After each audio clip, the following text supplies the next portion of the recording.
GMNA uses artificial intelligence for generated speech, visuals, and production. AI-generated content may contain errors. Please verify important information before making decisions or taking action.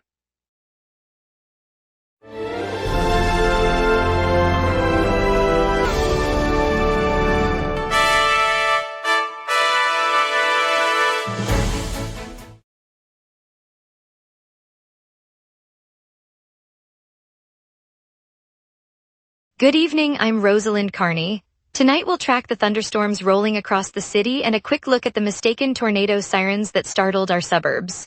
We'll also spotlight Prasino, the new Greek-inspired lunch spot opening in the Loop. Miles, what do you make of that? Tomorrow, the Woodlawn Public Library will host its summer reading kickoff, featuring author readings, crafts, and a free snack station for families arriving after noon. The event runs from noon until 3 p.m., with a local musician performing acoustic sets between storytime sessions and a community board displaying upcoming neighborhood programs. Children can earn reading badges by completing worksheets, and parents receive a complimentary library tote bag, while volunteers hand out water bottles to keep everyone hydrated. Lots to get to, let's begin our news, but first, enjoy the summer reading kickoff at Woodlawn Library tomorrow with families, stories, and music.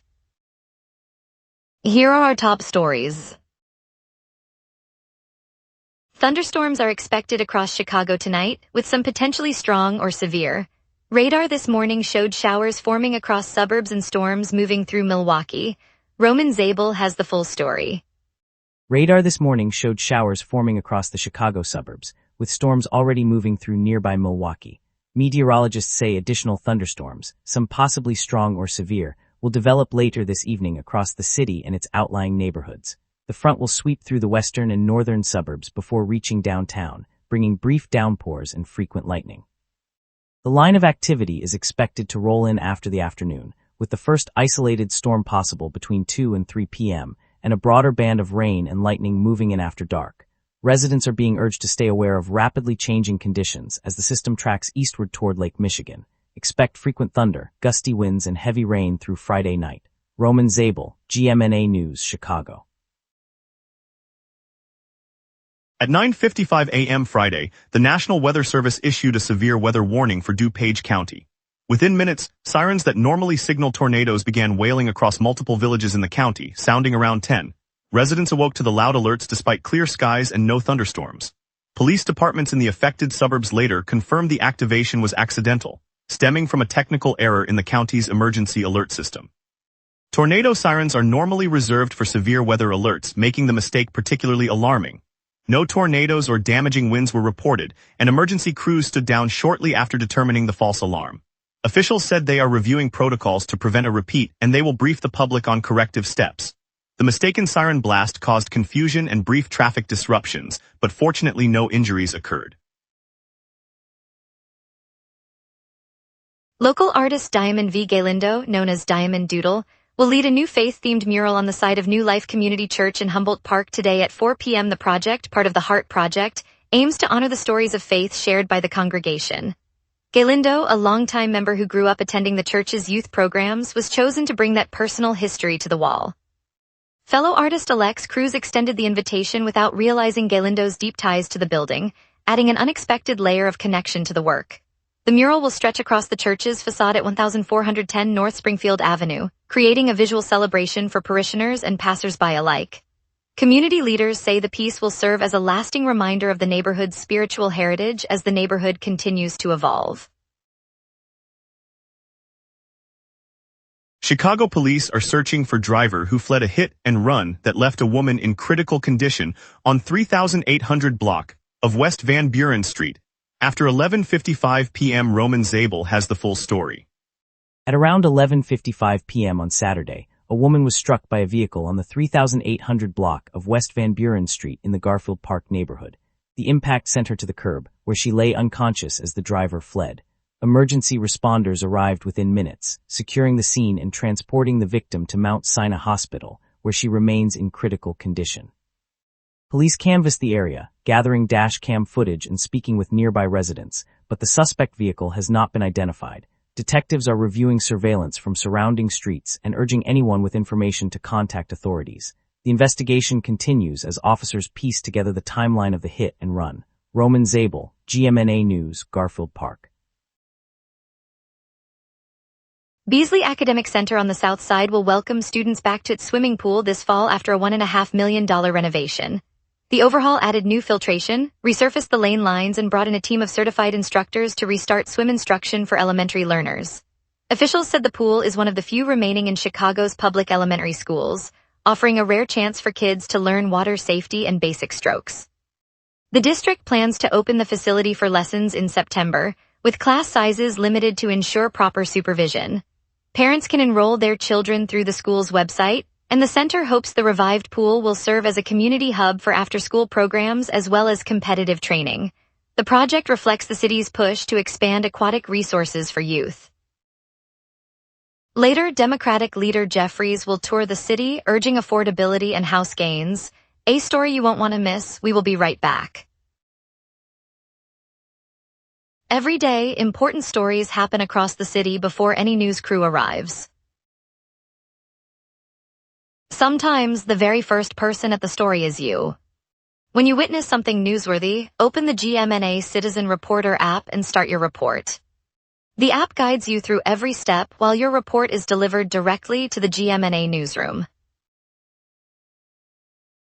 Every submission is reviewed by our editorial team, and approved reports may be featured on GMNA. Get the GMNA Citizen Reporter app today at my.gmna.ca. Your city, your news. Welcome back. Democratic leader Hakeem Jeffries will be in Chicago today as part of a national fundraising tour. He plans to urge supporters to keep affordability at the forefront and to rally behind the push to flip 5 House seats this November. Jeffries said the effort is critical to restoring Democratic control of the chamber, where the party currently sits in the minority. The tour comes as the party identifies 5 vulnerable districts it believes can be won back in the 26 midterm elections. He will meet with local leaders, labor groups, and community organizers, emphasizing that affordable housing, healthcare costs, and wages must drive the conversation. The visit underscores the national strategy to mobilize resources and voter outreach ahead of the November ballot. Jeffries also highlighted recent federal investments in infrastructure that could benefit Chicago's South Side neighborhoods, urging voters to consider how those projects tie into broader economic stability. A new poll of 600 likely voters shows no clear front-runner among the 5 candidates for Chicago Board of Education president, with roughly 1/3 undecided. Roman Zabel has the full story. An August 20th poll of 600 likely voters shows the Chicago School Board president race still wide open. Among the 5 candidates, none has emerged as a clear leader. Roughly 1/3 of respondents say they are undecided or unsure whether they will cast a ballot. The survey was commissioned by the campaign of candidate Sendhill Revulery as a snapshot of voter sentiment ahead of the November election. With the board president contest drawing heightened public interest, the data suggests the field remains competitive as Chicago heads toward the November 2026 ballot. I'm standing outside the community center on the near west side where residents gathered for a recent town hall, and the poll numbers reflect the same uncertainty heard in those conversations. Roman Zabel, GMNA News, Chicago. ICE agents detained Chicago DJ known as TUNGO and his husband at Midway Airport on August 2nd, as they prepared to board a flight to Washington, D.C. for after-parties celebrating singer Karol G. The 2 asylum seekers were taken into ICE custody at the Southwest Side Airport and held for several days. A federal judge later set bail, and the pair were released last week after posting bond. Omar David Pancueva and Santiago Pease then left the detention facility and remain in Chicago while their asylum applications continue through the immigration courts. Federal officials described the detention as routine enforcement, and the couple's attorney noted that release allows them to pursue their ongoing legal fight. Their case adds another example of the challenges faced by undocumented artists navigating the immigration system. Yesterday, a blaze erupted in a vacant 2-unit wooden house on the 5400 block south of Justine Street in the back of the Yards neighborhood. At approximately 11:30 a.m., Chicago Fire Department crews arrived to confront flames that had ignited on the 2nd floor. While battling the fire, 4 firefighters were injured. 3 of those injuries are classified as serious. The remaining firefighters sustained a minor injury. Commanders secured the structure and began rapid decontamination, and all injured personnel were transported to local hospitals for evaluation. The cause of the fire is under investigation by city officials, and the vacant property has been cordoned off pending further safety assessments. No civilians were reported in the building at the time of the incident. Fire officials noted burns and smoke inhalation. The blaze was out by afternoon. Residents were thanked for keeping clear. Chicago Democratic Socialists have announced endorsements for 2 city council challengers while opting not to support 2 incumbent council members, marking a strategic shift in this year's municipal races. Grady Sokolowski has the full story. The Chicago Democratic Socialists unveiled their latest ballot slate today, backing 2 newcomers running for city council while stepping back from 2 sitting members. Standing outside the historic municipal building, the group's spokesperson outlined the criteria that guided the picks, citing alignment with progressive housing and labor agendas.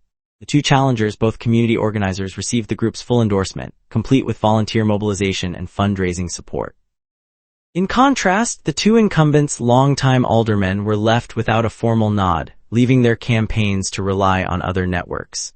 This move follows the organization's tradition of weighing local races to promote candidates who match its platform. Today, Grady Sokolowski, GMNA News, Chicago.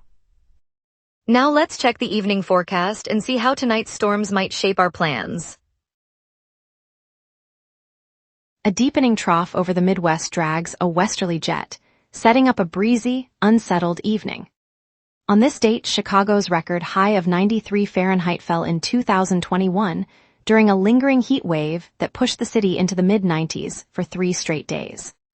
The record low of 55 Fahrenheit was set just last year, 2024, when an Arctic surge slipped south behind a fast-moving cold front, dropping temperatures into the mid-50s overnight. Normal highs hover around 76 and lows near 60, so today's 79 high feels modest against the historic extremes. Zooming in on the radar, a band of showers stretches from the Illinois River eastward, centered just north of the city at 5 minutes past the hour.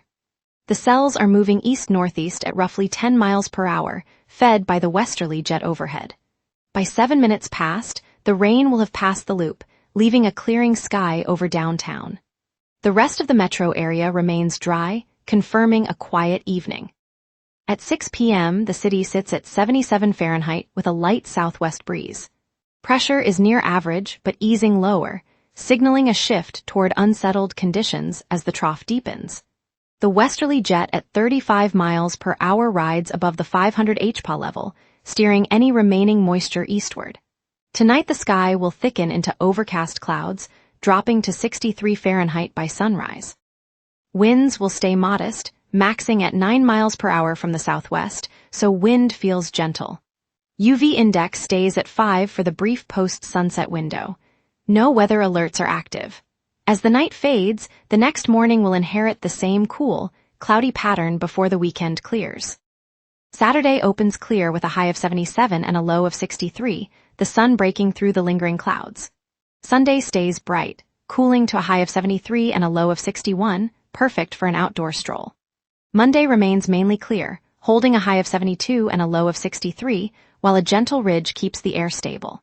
Tuesday brings an overcast spell, high 73 and low 64, as a slow-moving front drifts across the lake. Wednesday snaps back to a clear sky and a surprising high of 82, low 66, as the jet stream lifts and pushes the ridge northward, delivering the warmest day of the stretch. And that's your weather. Remember, the local sunset is also available as a podcast. Listen anytime on iHeartRadio or wherever you get your podcasts. We'll dive into today's lineup, spotlight the new Greek-inspired lunch spot, and catch the latest Southside Sox buzz. We will be right back. Every day, important stories happen across the city before any news crew arrives. Sometimes the very first person at the story is you. When you witness something newsworthy, open the GMNA Citizen Reporter app and start your report. The app guides you through every step while your report is delivered directly to the GMNA newsroom. Every submission is reviewed by our editorial team, and approved reports may be featured on GMNA. Get the GMNA Citizen Reporter app today at my.gmna.ca. Your city, your news.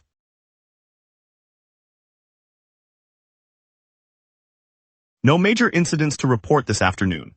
Lakeshore Drive from Oak Street to the museum campus is flowing freely, and the Dan Ryan Expressway remains clear through the south side.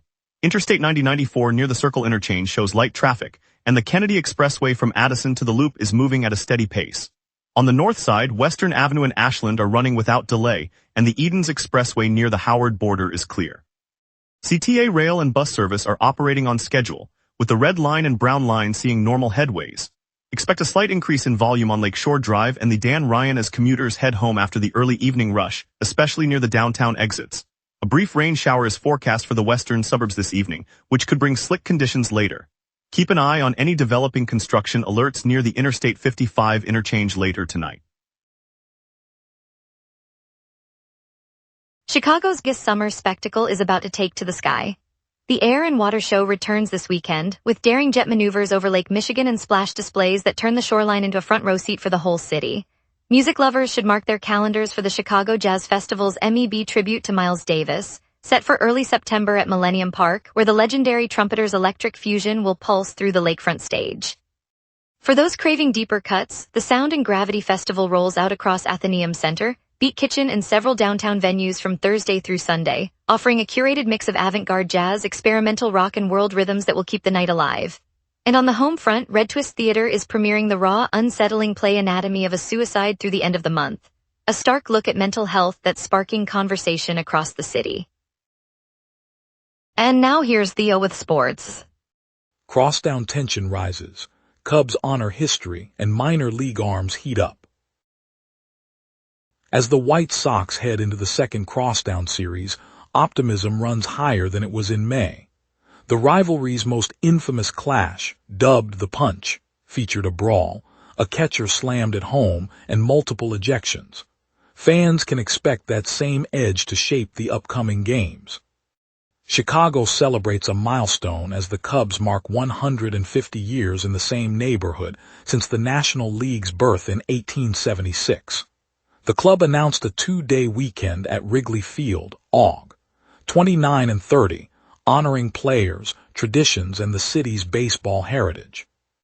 In the minors, left-hander Shane Murphy delivered 7 scoreless innings as the Barons blanked the Lookouts 8-0, showcasing a dominant fastball mix.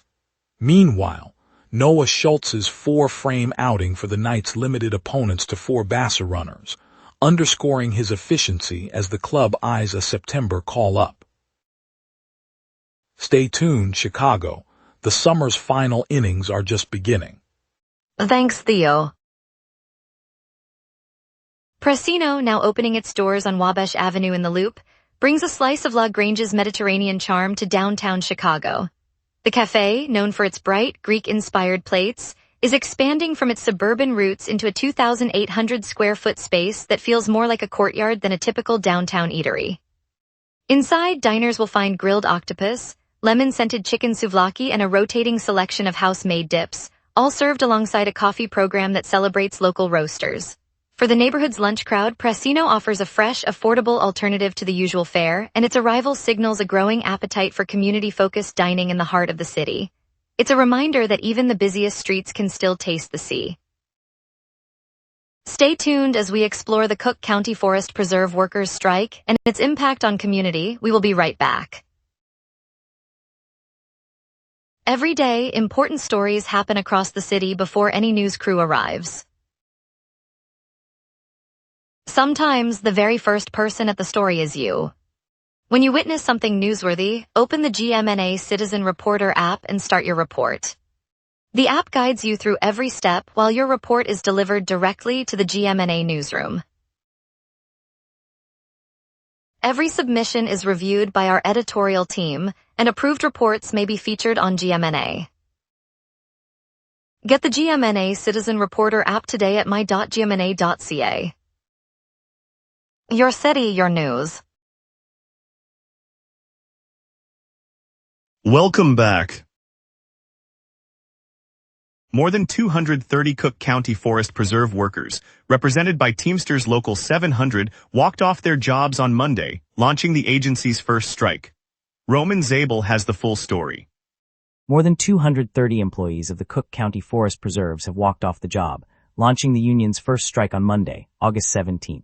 The workers, represented by Teamsters Local 700, left their stations across the preserve system as a coordinated action. Union officials say the walkout marks a historic step for the agency's labor force, which includes park rangers, maintenance crews, and administrative staff. As the sun sets over the Oak Line trails, the usual hum of equipment and visitor activity has quieted, leaving a noticeable pause in daily operations. Negotiations are now set to begin between the union and Cook County officials. Roman Zabel, GMNA News, Chicago. A Southside laundry shop is offering free washes, while a local fundraiser gathers supplies for Gary families, still coping with a storm-related power outage that began roughly 10 days ago. Delia Vasquez has the full story. After a severe storm knocked out power across Gary for about 10 days, a Southside laundromat has opened its doors to offer free washing and drying to affected families. The owner set up stations with extra machines, allowing residents to clean clothes while generators keep the shop running. The laundromat, situated on South Indiana Avenue, runs on a portable generator donated by a nearby hardware store. At the same time, a local fundraiser has launched a drive to gather cash for essentials like food, batteries, and bottled water. Volunteers are sorting donations at a community center downtown, and a text line lets donors contribute from anywhere. Both efforts aim to ease the hardship while crews work to restore electricity throughout the city. Delia Vasquez, GMNA News, Gary. Thank you, Chicago, for joining us on the local sunset. Tonight's reminder of the Beasley Academic Center's newly reopened pool shows the power of community investment. We'll be back tomorrow with more stories that matter to you. Stay safe, stay hopeful, and thank our reporters for their dedication. Good night.